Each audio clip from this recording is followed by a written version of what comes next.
Quais são os 5 tipos? Primeiro, o criminoso impulsivo. Briga no trânsito e, numa atitude impulsiva, comete um crime. Um segundo é um ocasional.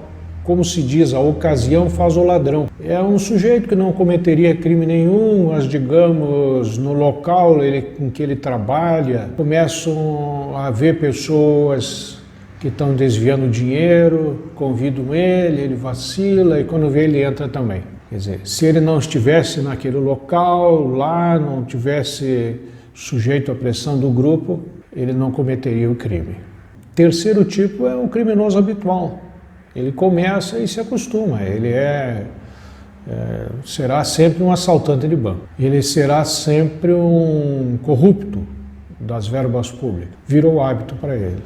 Bom, agora interessa a nós, médicos, o 4º e o 5º tipo. O 4º tipo é o criminoso psicótico, é a pessoa que comete um crime porque ela está fora da realidade devido a uma doença.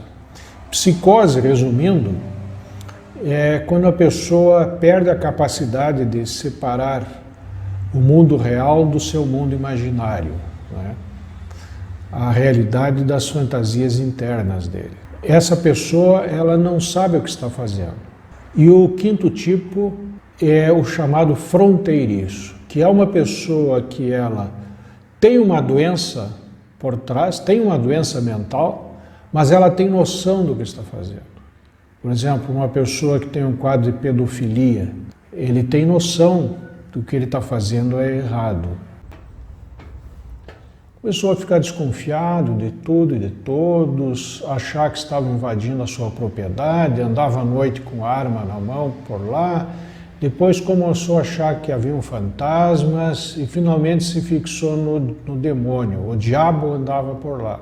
Na cabeça dele, o demônio havia entrado no corpo dos filhos, por isso que ele estava matando, não o filho, ele estava matando o demônio.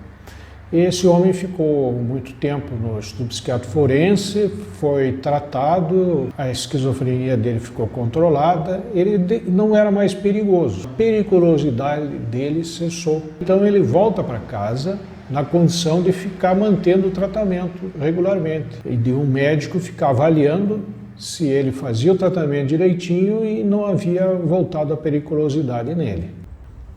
Porque o fronteiriço, ele tem sim uma doença mental, por exemplo, um estuprador ou um pedófilo, né? Ele tem uma doença dele, que ele é pedófilo e aí ele acaba estuprando crianças. Mas ele tem noção do que está fazendo, de tal forma que ele esconde isso. O serial killer, se ele é psicótico, ele é pego em seguida, porque ele mata 1, 2 pessoas na sequência e fica por ali, não sabe o que está fazendo e é preso. Mas o serial killer fronteiriço é complicado. Como ele sabe o que está fazendo, ele esconde. E às vezes é muito difícil de descobrir quem é que está cometendo aqueles crimes em sequência. O psicótico, ele é inimputável. Por que nós vamos imputar uma pena nele? Não tem porquê, ele tem que ser tratado. Já o fronteiriço, ele é semi-imputável. Ele tem sim uma doença, mas ele sabe o que está fazendo.